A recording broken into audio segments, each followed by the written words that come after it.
Olá pessoal, tudo bem? Substantivos é o nome da nossa aula de hoje, tá bom? Você pode acompanhar por aqui mesmo, tá? Os slides foram feitos a partir da apostila, ou você pode usar a sua apostila a partir da página 19 e seguintes, tá bom? Eu recomendo que você siga por aqui mesmo, tá? Vamos dar uma lembrada quais são os tipos dos substantivos, são 9, não é? E entrar nesse mundo muito legal que é o da classe de palavra substantivos, né? Que é uma classe muito importante, porque dá nome aos seres, não é? Sejam eles animados ou inanimados, tá bom? Então, vejamos o que é isso. Trabalhando a língua, substantivos. Substantivo é a palavra que dá nome a tudo. Por isso ela é bastante importante essa palavra, não é? Pessoas, animais, vegetais, objetos, lugares, ações, estados, sensações físicas, desejos, sentimentos e qualidades. Importante, hein? As palavras da língua portuguesa pertencem a diferentes conjuntos de palavras que são chamados de classes gramaticais, a reunião de todas as palavras que servem para dar nomes, os substantivos, forma uma classe gramatical. E o que são as classes gramaticais? São conjuntos formados por palavras que têm a mesma finalidade, ou seja, há palavras que servem para dar nomes, classe dos substantivos, algumas indicam características, aí nós temos a classe dos adjetivos, outras exprimem ações ou estados, nós temos então a classe dos verbos e por aí vai, etc. Existem 10 conjuntos de palavras, ou seja, 10 classes gramaticais, que você vai estudar durante todo o ensino fundamental 2. E todas as palavras da língua portuguesa e de todas as outras línguas se encontram divididas em classes gramaticais.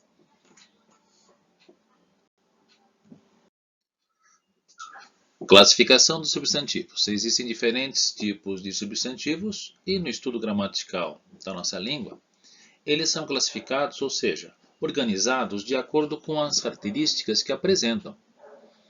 Assim, os substantivos classificam-se em 9 tipos, não é? E vamos ver agora a sua divisão. Geralmente a divisão é assim, né? São 9 tipos, mas são 4 pares, né? 2 a 2 por vez, e depois, por último, o último, que forma o nono elemento do grupo, e ele é um elemento coletivo, por isso que ele vem sozinho, não é? E nós veremos um pouquinho de cada um deles. Vamos lá então? Então, primeiramente, ó, aqui nós temos os próprios ou comuns, tá? Então vamos ver o que são os substantivos próprios. São aqueles substantivos que nomeiam um ser em particular, destacando na espécie ou no grupo. Por isso, sempre são grafados, não é, escritos com letra maiúscula. Já os comuns são os substantivos que se referem a todos os seres de uma espécie, sem particularizá-los. Observe os exemplos. Em negrito, olha só. Exemplo 1. Esopo inspirou muitos poetas e fabulistas medievais. Fedro foi um escravo romano, nascido na Grécia. Não é? Então, olha só. Os substantivos Esopo, Fedro e Grécia são grafados com letra maiúscula e determinam seres ou grupos particulares entre os demais. Esopo e Fedro particularizam pessoas e Grécia particulariza um país. Já os nomes poetas e fabulistas servem para nomear todos os seres de uma mesma espécie. Desse modo, Esopo, Fedro e Grécia são substantivos próprios. Poetas e fabulistas são substantivos comuns. Alguém pode se perguntar agora, professor, mas então vamos lá. Esopo e Fedro, você falou que são nomes de pessoas, não é? Durante a explicação da aula. E Grécia é o nome do país, certo? Certo. Então, sempre nomes de pessoas, nomes de países, nomes de marcas, não é? devem ser escritos com letra maiúscula. Por isso, o seu nome sempre deve ser escrito com letra maiúscula. Numa prova, num formulário que o professor pede, né? Num textinho, num trabalhinho, sempre o nome se escreve com letra maiúscula, tá? Porque é sempre o nome próprio. A marca de um produto sempre com letra maiúscula, porque são sempre nomes próprios, tá bom? Nunca se esqueça disso, é muito importante.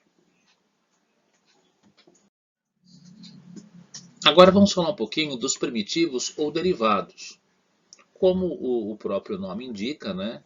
Primitivo, aquele que vem primeiro, derivado, aquele que deriva, aquele que vai depois. Então vamos ver se é isso mesmo. Primitivos são os substantivos que dão origem a outras palavras. Olha o exemplo aí. Exemplos, né? Formiga, gelo e caça. São nomes que não têm outra origem a não ser essa, né? Ou seja, essas palavras não vieram de outras palavras. Ao contrário, essas palavras são primitivas porque elas darão origem a outras palavras. Vejamos na sequência agora como isso acontece, né? Como se dá. Derivados. São substantivos que se originam de outras palavras. Olha então o exemplo. Se lá em cima primitivo, substantivo primitivo era formiga, agora no derivado apareceu formigueiro. Se havia uma palavra gelo, agora surgiu uma derivada que é a geleira. Se havia caça, agora surgiu caçador. Tá? Então olha só o pequeno gráficozinho que está abaixo aqui, nesse item de primitivos ou derivados, né? À esquerda você tem os primitivos, à direita os derivados. De formiga saiu formigueiro, de gelo saiu a geleira, de caça saiu caçador. Tá? Então, aqui nós temos os primitivos ou derivados. Simples ou compostos. O substantivo simples é sempre formado por um só elemento. Já o composto é formado por dois ou mais elementos. Observe as imagens e leia os nomes, ou seja, substantivos, de cada uma delas. Nós temos à esquerda couve, não é? As folhas da couve. Aí nós temos ao meio, não é? A flor, uma flor qualquer, não é? E à direita nós temos a couve-flor, não é? Que não tem nada a ver com essa couve mostrada ali e com essa flor. Não é? É um terceiro elemento da natureza, só que foi formado com as duas palavras anteriormente mostradas. Tá vendo? Então, couve mais flor deu para a gente o terceiro elemento chamado couve-flor. O substantivo couve e o substantivo flor são exemplos de substantivo simples. Já o substantivo couve-flor é um substantivo composto. Compare estas outras palavras. Por exemplo, dente, bicho, sol, todos são substantivos simples. Mas você pode fazer um pouquinho diferente e aí eles vão virar substantivos compostos. Ó. Dente de leite, bicho-pau e girassol. Importante. Observe que as palavras formadoras de substantivos compostos podem ou não ser separadas por hífen, que é aquele tracinho, né? Olha só, sexta-feira tem hífen, pé de cabra tem hífen, já passa tempo não tem, né? Repara um pouquinho lá em cima, no exemplo do girassol, né? Gira-sol. Entre o gira e o sol não tem hífen, as palavras foram unidas e o sol ganhou mais um S, para realmente ele ter o som de sol. Se não, se tivesse um S só, o que nós aprendemos lá e nunca mudou essa regra? Um S entre vogais, ele tem som de Z. Então nós teríamos de ler girasol. E girasol não é nada, não é? Então tem que ser girassol. Tá? Então as regras da língua portuguesa elas estão sendo mudadas, não é, de tempos em tempos, e é aquilo que eu já falei algumas vezes. A partir de janeiro de 2016, nós temos uma nova regra, que vocês estão estudando agora, já verão essas novas regras. Às vezes, o seu irmão mais velho, o seu pai e a sua mãe, que já passaram, né, pela escola há algum tempinho, eles estão ainda com as regras antigas. Por isso que às vezes dá um pouquinho de conflito com aquilo que vocês estão aprendendo e aquilo que eles aprenderam, né? Então sempre quem está na escola vai aprendendo as novidades e vai tendo acesso às últimas mudanças, não é verdade? Agora chegou a vez de falar do nosso quarto grupo, que são os concretos ou abstratos, não é? Então vamos lá, olha só. Substantivos concretos, né? São os substantivos que nomeiam seres de existência autônoma, própria. Isto é, não dependem de outro para existirem. Eles podem ser visíveis ou invisíveis, reais ou imaginários, materiais ou espirituais. Exemplo: casa, luz, Deus, fada, saci, vento. Então, alguém pode falar assim: professor, vamos lá. Ó, eu já estou me antecipando, vocês sabem, vocês me conhecem, né? Então, meu momento aluno vai falar agora, né? Já prevendo algumas dúvidas que vocês podem ter. Mas se tiver outras dúvidas, vocês sabem que a qualquer momento podem perguntar. Vamos lá, professor. Casa. Casa existe. Eu sei o que é casa. Tá? Eu moro numa casa, ou num apartamento, enfim, mas eu sei o que é uma casa. E eu posso desenhar uma casa no papel e todo mundo, quando observar aquela casa, vai saber que é uma casa. Legal. Agora vamos lá. Luz. A luz já começa a complicar. Como é que você vai desenhar uma luz? Você pode pintar uma luz, alguma coisa assim, né? Usar um traço diferente e tal. Mas a luz, ela é concreta porque a palavra existe e você está vendo o efeito dessa luz, né? Então, por isso que ela é concreta, né? Muito embora você não consegue pegar a luz, né? Deus é a mesma coisa. Veja que Deus está escrito com letra maiúscula. Então, para aquelas pessoas que têm uma religião, Deus é o Criador, não é? O quando a gente fala com criancinhas para explicar mais fácil, o Papai do Céu, toda aquela coisa, né? Então, cada religião tem uma forma de entender, de explicar Deus, e não é o caso aqui de nós tentarmos explicar isso. Vamos só explicar pelo lado da gramática. Então, quando se fala que Deus, com letra maiúscula, é um substantivo concreto, por quê? As pessoas que fazem parte daquela religião acreditam naquele ser. E acreditando naquele ser, ele é concreto. Tá? Agora, por exemplo, vocês que gostam de jogos, de mitologias estrangeiras, etc. E tal, né? É assim, é Thor, deus do trovão, né? É filho de Odin. Então, para aqueles povos antigos, da Dinamarca, da Finlândia, Noruega e Suécia, Odin é o deus para eles. Né? Só que lá Deus tem nome, é o deus Odin. Né? E o Thor é o filho deles, Thor é o nome próprio. Agora, quando eu falo que é o deus do trovão, tá? Aí eu tenho que falar esse deus do trovão com letra minúscula. Porque Odin, o pai dele, é o deus com letra maiúscula. Tá? Então é assim, é um título como se fosse. Para nós, Deus não tem nome, é apenas Deus, por isso que é letra maiúscula. Para eles, quando coloca Deus como título, aí tem um nome depois do título. Tá? Bom, e fada e saci? É a mesma classificação. Alguns, por motivos religiosos, enfim, podem até não acreditar em fada, né, dos contos de fada, e pode até não acreditar no folclore brasileiro, do saci e tal. Mas não vamos entrar em assunto de crença. Só quero falar aqui, se eu pedir para uma criança desenhar uma fada ou o saci, eles vão conseguir fazer. A fadinha lá com uma roupinha diferente, a vara de condão e toda aquela coisa. Aquela ideia é a ideia da fada.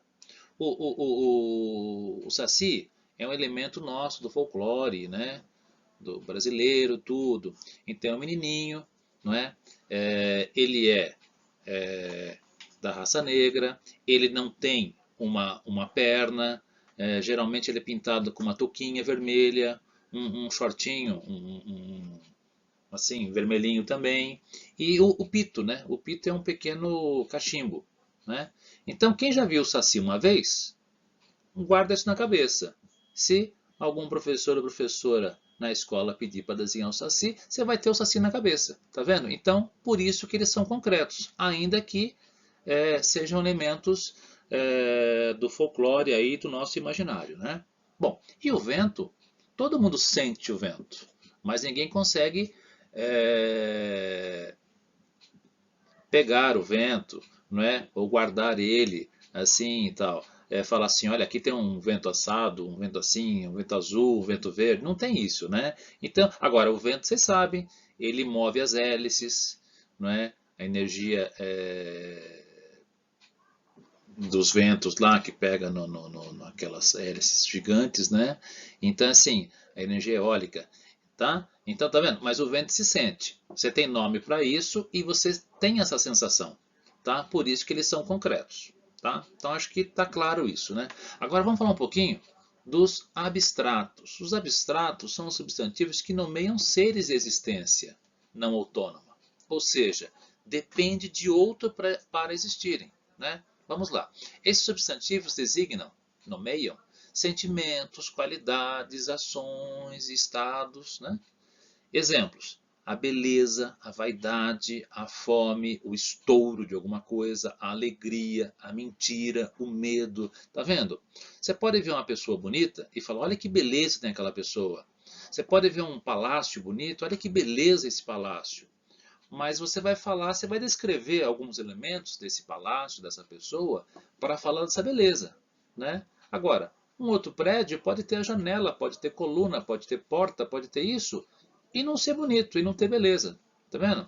Então assim vai. A beleza, a vaidade, a fome e todos esses que a gente falou, né? Mentira, medo, são sentimentos, são sensações, são estados que a qualquer momento pode deixar de existir, tá? Mesmo que seja abstrato, entenderam? Aquilo que é bonito pode deixar de ser bonito. Aquilo que nos dá medo pode deixar de dar medo, né? E por aí vai, tá? Então, guarda isso. Concreto é aquilo que você consegue pegar ou não, mas todo mundo sabe do que se trata. É possível de você descrever aquilo porque ele tem uma existência própria. Agora, o abstrato você não consegue pegar mesmo, né? E ele não consegue viver sozinho, né? Para eu falar que eu tenho medo, eu tenho que ter sentimentos e saber o que é medo ou não, né? Para eu saber, para falar que estou com fome, ou que o meu cãozinho está com fome, eu tenho que saber que ou eu ou o cãozinho nós comemos. E quando se come, ou tem fome ou não tem, né? Então uma coisa depende da outra, tá bom? Você vê que cada coisa leva a milhões de pensamentos, milhares de ideias. Por isso tem que ficar atento, né? Sempre às aulas, tá bom? Bom, agora chegamos aos coletivos, que é um grupinho muito legal, não é? Então, olha só, os substantivos coletivos são aqueles que, mesmo no singular, eles transmitem a ideia de agrupamento, né? Um grupinho de vários seres ou de coisas da mesma espécie. Tá? Vejamos alguns exemplos. Por exemplo, você tem um monte aí, um grupinho de fotografias, de selos, de figurinhas. Você pode falar que tem um álbum, né? Então eu tenho um álbum de fotografias, né? Logicamente que elas têm que estar organizadas, né? Mas tudo bem, aí é um caderninho ali, colado as fotos, um álbum de fotografias. Ilhas, um grupo de ilhas, um conjunto de ilhas, o nome é arquipélago, né? Então, por exemplo, podemos assim citar um exemplo bem famoso e fácil de entendermos, né? No Japão, são 4 ilhas principais, mas o Japão é composto de 3.000 ilhas aproximadamente, não é? Então, é o arquipélago japonês. Todas aquelas ilhinhas, né, ilhotas, né, como alguns preferem chamar, compõem o arquipélago japonês. Quando você tem um conjunto de livros, você dá o nome de biblioteca. Quando você tem um buquê ou um ramalhete, estamos falando de um conjunto de flores. Quando você tem um cardume, você vê um cardume no mar, no rio, você está vendo um cardume de peixes. Quando você olha para o céu e vê aqueles pontinhos brilhantes lá tal, você está vendo uma constelação, né? Aí tem a constelação de Andrômeda, e tanto de Cassiopeia e tantas outras aí, né? Fábulas reunidas, o nome é fabulário, né? Olha que nome fabuloso aí, né? Fazendo uma brincadeira, né? E quando você tem um conjunto de chaves ou de verduras, você pode falar que tem um molho, né? Além disso também, vocês sabem, né?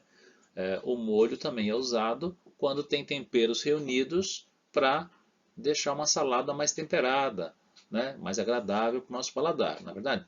Agora, existe uma série de outros coletivos que não estão aqui porque senão vai ficar muito grande, né, essa aula.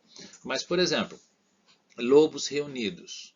Um grupo de lobos reunidos, o nome é alcateia. Um grupinho de cães reunidos, aí chama-se matilha. E por aí vai, não é? Elefantes reunidos, aí chama-se bando ou manada.